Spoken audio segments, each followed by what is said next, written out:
Okay, let's get started. If you intend to have a seat, please do so, and we will keep this thing moving. Of course, I'm David Bridges. I think most of you know me, and I want to say good morning to you. It is a great day, as Mike Chasen would say, a beautiful day, and sunny but not too hot, and we're going to avoid the rain. And we've got this beautiful tree, even though our foresters apparently can't agree on what kind of tree it is. That's your opinion. It's a beautiful tree, and we're happy to be gathered under it this morning for the formal dedication of the John W. and Margaret Jones Langdale Forest at ABAC. It's great to have so many friends gathered this morning. We've got people who are friends of the forest.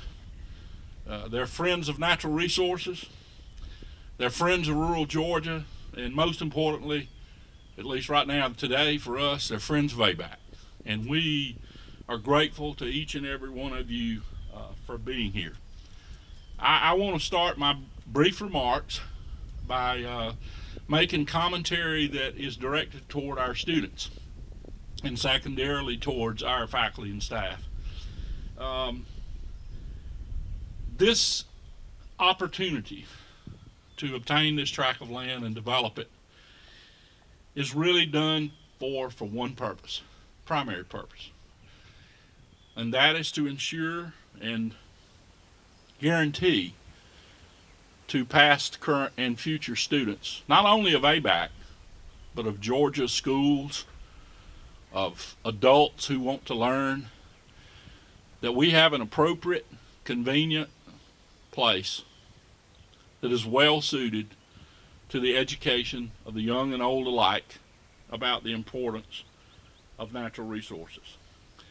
But most importantly, we want our students and those who appreciate and use this property in the future to understand the sacrifice, investment of mind, heart, soul, and muscle that has gone into this property for well over 100 years. The John W. and Margaret Jones Langdale Forest did not start in 2018. It started before the turn of the last century, when people with great foresight undertook a turpentine and sawmilling operation on this site. And we are fortunate that due to their commitment to conservation, we were able to gain a site this close to campus that is relatively undisturbed. And when you pair this facility with those of the DNR and other public resources that our college is fortunate to have access to, those of private partners like Tall Timbers and the Jones Ecological Research Center, and the privately owned lands of many timberland owners who allow us to graciously use their properties for education purposes, we have a tremendous opportunity to teach students. And when I have shared this opportunity with colleagues at land grant institutions in the Southeast, you know, the fact that we're able to have a place like this 10 minutes from campus where we can utilize the resources of campus, including dorms and dining facilities and classrooms and other things, and we can bring students to this facility every day. We're not limited to just doing it during a summer practicum or whatever.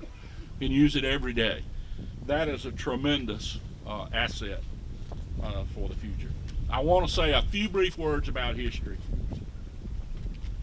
The preparation of these lands, which more recently was known as the Willis Still Farm Properties, did actually begin in the late 1800s, early 1900s. When the Willis family undertook sawmill and turpentine operations here. It is said that this was the last site of an active turpentine operation in Tift County in this area. That's an important historical event. Over the intervening 117 plus years, this property was dutifully cared for by quite a few different people. including the Willis Naval Storage Company, Wheeler H. and Maddie W. Willis, Henry Banks and Juanita Willis Bryan Allen, W. Wheeler Bryan Sr. and Vicki Bryan Orr, Jennifer Orr Farah, and Marie Bryan Hannon and W. Wheeler Bryan Jr. And that is quite a legacy and quite a commitment from a family to preserve this facility. And we have members of that extended family with us today, and I'd like to recognize them. If you are a member of the Willis Allen Bryan clan, please rise to be recognized. There are quite a few of you. Wheeler, to you and Vicki, who we primarily dealt with in this, we appreciate your cooperation and willingness. Because in 2018, the ABAC Foundation had the opportunity to purchase this 944 acres from the Willis descendants and members of the Bryan family. The purchase of this historical tract was accomplished two really significant goals, I think both of which are equally shared by ABAC and the natural resource community and the families that are represented here. One, it guaranteed the ongoing conservation of this piece of property in perpetuity. And I think that was one thing that we heard from the family members. They simply did not want to see it carved up and developed into residential or commercial property. So that was important for us. It was important for the state, and it was important for the family. So we accomplished that goal in preserving this property. But it also provided ABAC the opportunity to own and control a piece of property close to campus, as I said, that would ensure that we could use the assets that we have without having to reproduce them to have students here. And so great things were accomplished by great people, and the willingness of members of the family to part with this sacred piece of property. And we appreciate their allowing us to conserve it and use it for the betterment of our students in the community for the next 100+ years. So finally, I want to make a couple of comments about the duty of responsibility and loyalty for this property. And I'm sure there's still some people who don't understand why we did what we did. Over time, I hope they will learn and appreciate. If they don't, then I got some reading references for them that might help them appreciate. But at my request, the ABAC Foundation Board of Trustees, who are owners and fiduciaries of this property, not the college, not the state, created by vote and resolution the Langdale Forest Stewardship Committee, which will exist in perpetuity. And the purpose of that committee was to provide checks and balances that would ensure that this property is used through the years for the intended purpose. Education. I'd be very plain and simply put. I didn't want to happen here what has happened at other places, where somebody would decide it's a bad budget year, and we got a bunch of timber out there, we'll just clear cut it and use it for the betterment of college. That's not what this was purchased for. That is not what it was purchased for. And so we created a stewardship committee that reports bidirectionally to the president, which won't be me very long, it'll be somebody else, and to the chairman of the board of trustees of the foundation, and are obligated, and I'm making an announcement that the memo will go out this afternoon. It has been written that Dean Kistler, you and William Moore are obligated to provide a report by August 1 to that committee regarding operations over the past year, and that will be an annual requirement. That committee, which was chaired by Robert Ferris, is Robert here? I don't see him. Thought he was coming, but Robert chaired that committee. Larry Fudge is on that committee. People from DNR, George Forester Commission, Jimmy Atkinson, a great group of people. They spent an enormous amount of time, and if you know Robert Ferris takes no task lightly. This is their report, okay? and anything and everything you can think about the development and long-term management of this property is specified in this report. So when Dean Kistler and Department Head Moore and the faculty prepare the annual report between now and August, it will be a report of accountability against this. And if it ain't in this, they can't do it. And it is the Foundation Board Chair and the incoming President's responsibility for the duty of care of loyalty to see that we do what we're supposed to do. And I think that is important. Before I make my comments about dedication and comments about the Langdale family, I want to tell you a little bit about what we have been able to accomplish. Maybe it hasn't moved as quickly as some people wanted it to, but the most important aspect moved quickly. And very quickly, very shortly after the consummation of the transaction, our students and faculty began using this site. I don't know how many undergraduate research projects have been conducted here, how many labs, but a great number. This facility, we started using it almost the day the deal closed, and it has been used heavily. This past year, for the fiscal year that closes out here at the end of this June, the college was able to fund the purchase of I'd say 90% of the equipment that is going to be needed to maintain this track. With maybe a little assistance from our friends at the Georgia Forestry Commission, we ought to be in really good shape. The equipment is currently stored off-site, but we have a nice set of new equipment to maintain this property. It will be moved here very shortly. We budgeted and hired a full-time forest manager, Grant Rents. Where's Grant? Right here. And Vicki, thank you for being willing to sell us your other home because we have a house now on the site that will be the home for the manager. So we will be able to have an on-site manager here on the property, and that's very important. And then you'll see behind you, actually Tim Carpenter, where's Tim? Tim handles all of our construction stuff. Yeah, he's in the back row. Raise your hand, Tim. He's had a very busy year. But they were supposed to pour concrete here this morning, and Tim said, why don't y'all wait, and you can pour tomorrow. So right over there will be the shop and operations headquarters. And Jim, your pilings are right over there on the ground. We're going to use Langdale pilings to hold up the building.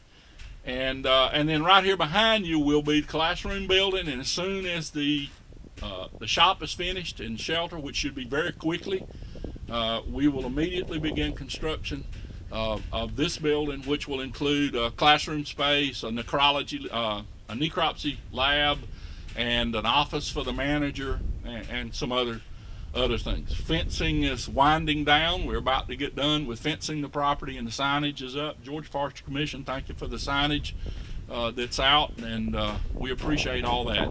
And then finally, I will say the aspiration, and there are those here, and I think we're going to have a chance later today to talk about it. The dream is that just down the road, and if you turn and look back this way, you'll see a lake, Allen Lake. There's a site cleared on the hill overlooking Allen Lake, which we plan to be the site for a mass timber education building that will serve the state's interest in educating architects, contractors, builders, and inspiring people to use wood, use southern yellow pine, use our forest products to build in lieu of steel and concrete. And that's a dream that we have, and I think we're going to be able to make it happen. And that's a project that will be taken on by the Center for Rural Prosperity and Innovation, and between us and the Langdale family and the forest products industry in the state and across the southeast to get that facility built. So now I want to get to the really important part for the Langdale family and for those of you who have gathered. The Langdale name is intricately woven into the forest products industry in the state. There's no question about that. But it's also intricately woven into the fabric of ABAC. So right here on this site, Johnny, where'd Johnny slip off to? There's Johnny. Johnny lived right here on this site, and I'm told that Wesley and Jim fished in the fishing hole down there and ran around on this site. So actually, the Langdale family has a connection with this property going back quite a few years. I won't age date any of you, but it goes back a few years. And but the Langdale family has been important and meant a lot to a lot of people in a lot of different ways. And I learned early in my career here at ABAC, I had known Mr. Harley earlier in life. I had a mutual friend who introduced me to him many years ago. But I learned a long time ago that the Langdales were salt of the earth people, good people. It wasn't just that they were in the forest products business, but they were in the rural community development business. And for any of you who know me, education is at the center of my world, and in the first orbital outside education is rural economic development, rural community development. And this family has been a part of rural development for more than 100 years. And the ties to ABAC are phenomenal and ongoing. As I said, Johnny made home right here on this very site. Various members of the family have attended ABAC. And ABAC has had no greater friends, supporters than members of the Langdale family, the Langdale Company, and the Harley Langdale Jr. Foundation. Wesley, I'm going to tell a little quick story on you. It's a good one. It's not a bad one. So I went to Wesley many years ago and asked Wesley if he would be interested in coming on our foundation board of trustees. I don't know whether Wesley will remember this or not. Wesley said, I would love to, but you're going to have to ask Dad. So yeah, I had to go to Valdosta and be interviewed by Johnny. Didn't last very long. He said it was up to Wesley if Wesley wanted to do it. And so in that brief conversation that morning, I suggested, Wesley asked me what I want him to do. I said, I don't know. I want you to do what you want to do. I want you to find something as a board member that you'd be passionate about, something that you would like to lead the charge on getting done. And, engagement's what makes good foundation trustees. I have a picture in my office. Probably one of the few things that I'm going to share with the new incoming president. And that is, you need to challenge your board members to get involved. You can't expect them to do what you want them to do. You've got to inspire them to do something they want to do. And the picture that's behind my chair, one of the many pictures, is a picture of me and Wesley Langdale propped up against a fence. I don't even know where the picture was taken, Wesley. Don't remember. But I do remember the context. And the context was a discussion about something we ought to do. And that conversation led to what we now know is Destination Ag, which has been supported enormously by the Harley Langdale Jr. Foundation, was inspired by Wesley. The inspiration be to teach the next generation about the importance of agriculture, natural resources, etc. Tremendous undertaking. And we appreciate that. And then later, as we sought the purchase of this property, once again, the Harley Langdale Jr. Foundation came to the table. Donnie, Wesley, Jim, Johnny, other members of the family, and made a commitment to helping make this happen. So it is appropriate that we dedicate this to the memory of John W. and Margaret Jones Langdale. The inspiration. Someone told me this morning, and my COVID-addled brain, I can't remember what somebody told me 10 minutes ago, because I remember what they told me. I don't remember who it was, so forgive me who told me this, but somebody had gone on the internet and looked up John W. and Margaret Jones. I remember now who it was. I see him smiling. it was Wheeler Bryan, that they had gone on the internet and looked up and read about John W. and Margaret Jones Langdale and how impressed they were with the many things that have happened. So before we formally dedicate and don't cut the ribbon, because we don't have a ribbon to cut, I want to call on Jim Langdale to come and introduce members of the Langdale family who are here today.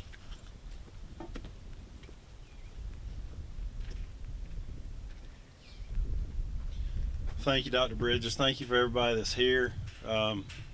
What an honor. I didn't know we were going to have this bigger crowd, Dad. Did you? You know, and I want to reiterate something that Dr. Bridges said. And, you know, Wesley, I just want to thank Wesley for all the work that was done on this project. And as it relates to my grandmother and grandfather, you know, John W. and Margaret E. And thank you to the foundation members, the Harley Langdale Jr. Foundation, that are here. We'll start with my dad, Johnny Langdale.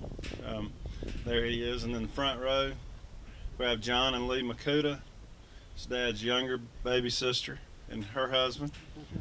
Is that right? Figure that's what I ought to do. And this is Margaret Langdale in the front. In the back, we have Jack Langdale in the back, the nicest dressed Langdale here. And his wife, Jenny, is here. And we have Caroline Langdale, Wesley's daughter, and then Wesley Langdale, his wife, Kimberly, John Langdale. It's my mother, Catherine Williams, is here. Thank you, Mom. Over here we have Will Hancock, who is Aunt Lee's son, and then Matt Langdale, my brother, and his wife, Susanna. And I also would like to recognize Larry Fudge. I didn't miss Jenny. Did I miss Jenny? Okay, thank you. Yep. Thank you. I also like to recognize Donnie Warren, who's the director of the Harley Langdale Jr. Foundation, Greg Miller, who's the CFO of the Langdale Company and a board member, and Larry Fudge, who's been instrumental in what goes on here. I was born in Tifton, Georgia, and when I left the hospital to come to my very first home in my life, it was on this piece of property. And so it is pretty neat to tie it back, first of all, to my grandmother and grandfather, who were most faithful, wonderful people you ever meet in your whole life. I don't think. Did I miss anybody? I get you and Susanna, didn't I? Hey, she's thinking about Jack's seat. But thank you. I think I got everybody. I didn't miss anybody, did I? Thank you, Dr. Bridges.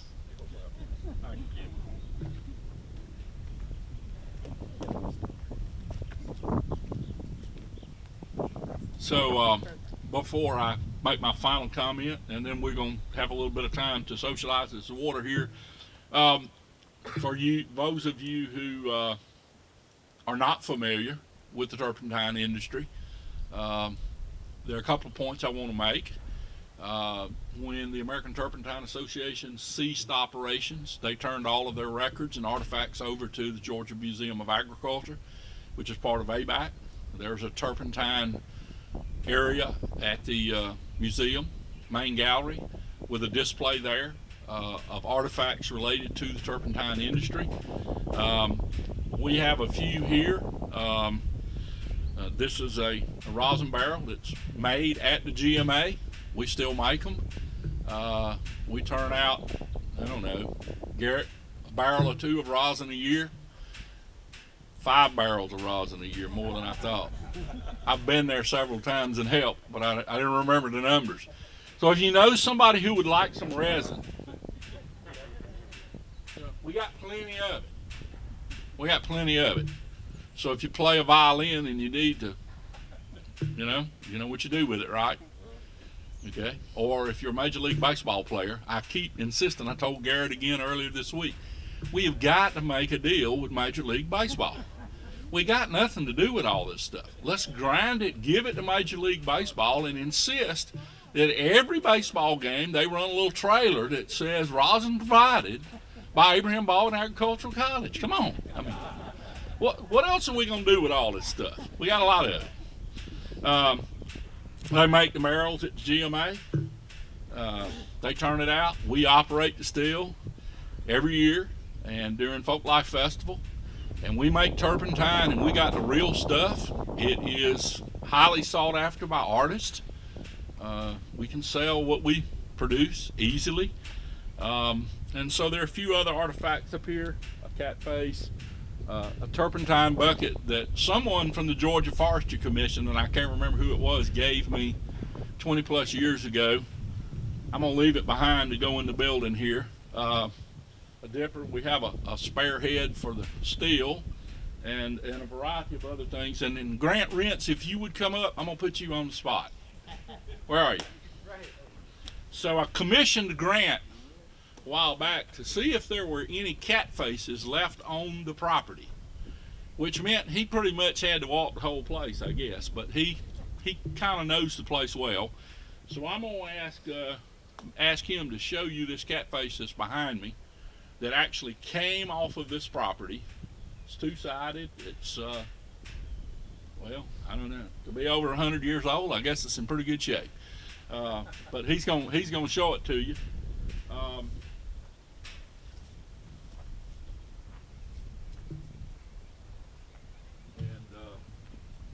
It probably looks a little better on your side than it does on the back side, but he went into the swamp and brought it out along with two others.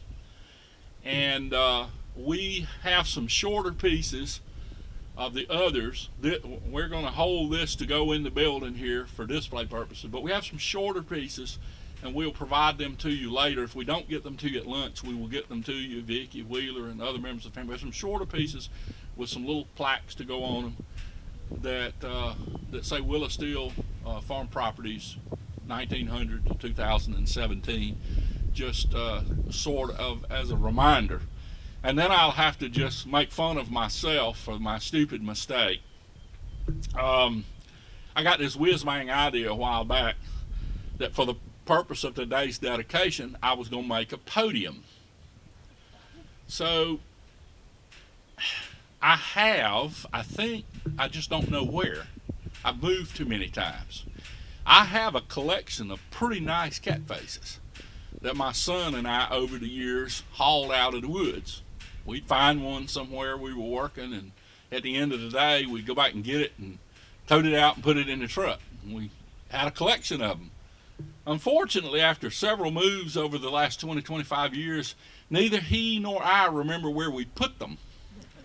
I'm sure we still have them, I don't know where they are. So my idea was that I was going to take one of the nicer ones, and I've got some pretty nice ones, and I was going to make a base for it. And I've got some heart pine lumber that came out of Tift Hall, and I was going to make a top and make a podium out of a cat face. So I went to the shop. I built the metal base. I built the top to go on it, never thinking that I didn't know where the cat faces were. So Jim, Wesley, I got one for y'all for the company. Somewhere when I find the cat face to put under it, because I got the top and I got the bottom, but I don't have the middle. We'll find it. I asked my son the other day, son, where are they? He said, Dad, I don't have a clue. So anyway, so we do have a few artifacts, and if you want to visit about them, I'd encourage you to come up, talk to somebody who's more intelligent about this industry than me. There are a number of those here. So I would just say in closing that it is entirely appropriate to recognize the role that the Willis family made and the succeeding generations of Bryans, Allens, etc., and their investment of sweat, equity, and time and effort so that we could have this place 100 years later. And we are grateful to you, the family, for making that a possibility. And to the Langdale family, the Langdale Company, the Harley Langdale Jr.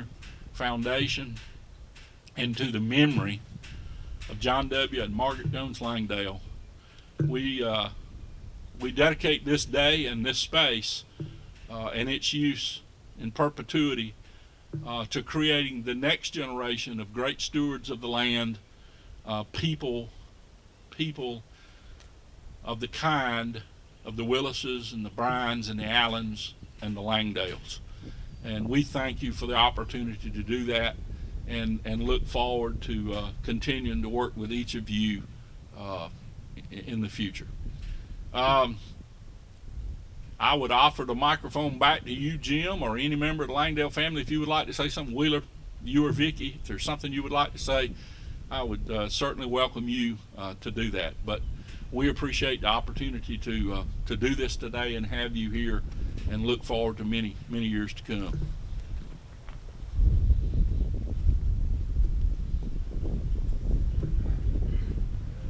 Thank you.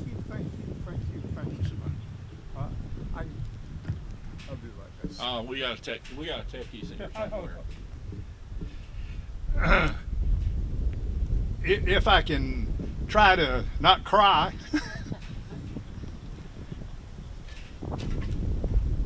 Where did you find that? Down off Middle Creek. Okay, we were talking earlier, still thinking of it as the Christmas tree track, the Big Hill track, and the Willis Still home track. We like that. We thank you for the words. I'm not quite as tall as David. We thank you for the words for the family, the Willis family. As I was telling somebody, I stopped at a nursery. They said, well, where are you from? I said, Atlanta. Where are you going, Tifton? Why are you going to Tifton? I said, well, we're going down to a dedication of a forest, a study forest. And he looked kind of at me and said, yeah, we're going down to the dedication for the people that gave the money for the school to buy the property from us.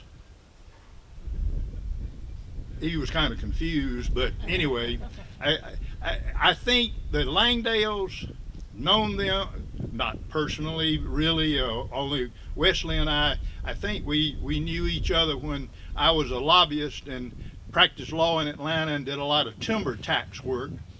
And we were both involved in the Georgia Forestry Association.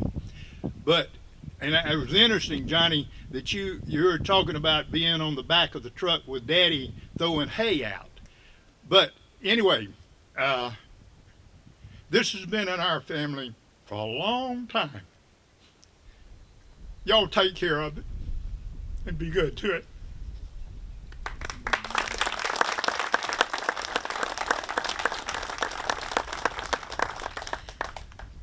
I am still living out here. I have one little 2.94 acres, I guess, over on the lake. I'm going to be fortunate enough to watch everything that our daddy and our granddaddy wanted to see done.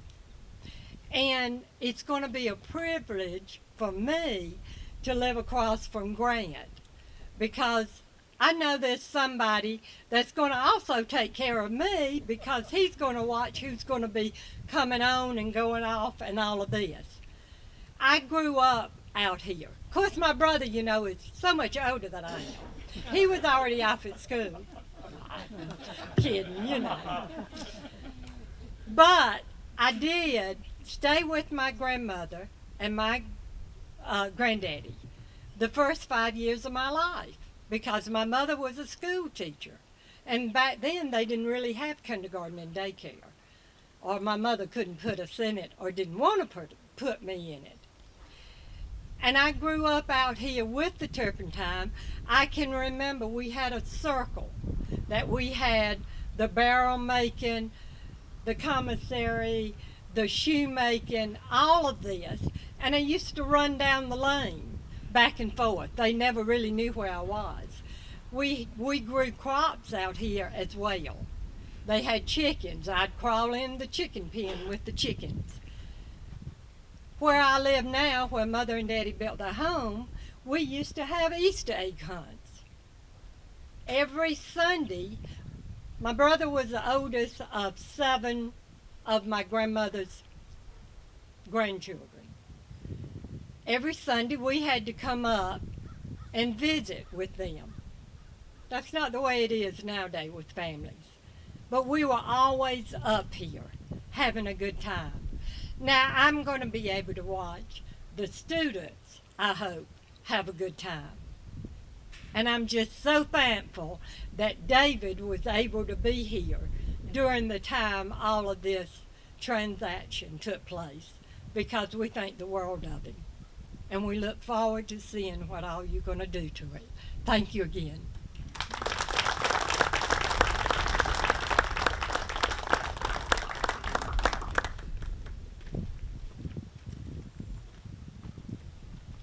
Wesley, do you want to say anything? Okay. Well, look, Wesley deserves a ton of credit. And I wouldn't know Dr. Bridges if it wasn't for Wesley. And I guess the tough part for me today is watching this get put together and see David up here. And Dr. Bridges, my family loves you and appreciates everything you've done to create. I mean, we got Larry at our company and Wesley's vision and all the work that went into this thing. And thank you to the family. And this land is going to be in good hands for into perpetuity, because I think the plan was laid correctly. And what I want to say is to thank you, David, publicly, because when he retires from the university system of Georgia, we're going to lose the best president in the state. Amen. And thank you. And but rural Georgia is going to be in great hands, because David Bridges believes a lot in rural Georgia, and we're fired up about it. And I'm just glad I know you. So thank you.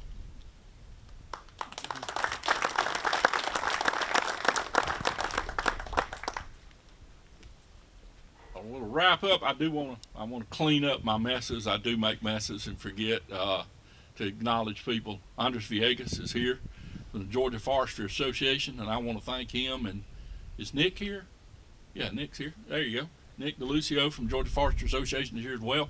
They're a partner in us going forward. We have a collaborative partnership put together involving Georgia Forestry Commission. Tim Larimore is here. Where's Tim? There's Tim right here in the back. You're director of the Georgia Forestry Commission. We have a collaborative agreement put together between ABAC, the foundation, Georgia Forestry Commission, DNR, Georgia Forestry Association, and others. We want to see this facility used by everybody. This is not going to have it's going to have a lock gate for security purposes, but it's not going to be a locked facility. It's going to be something that we hope will get widely used and recognized by many people. And I failed to recognize those folks in my earlier comments. So with that, I think we will we'll call it an official wrap. I want to thank Jordan Beard and Jody Snow and Ashley Mock for crowd control, to get the three respective groups of people together and get the right crowd here for the day. And with that, we'll draw this to a close. Thank y'all for being here.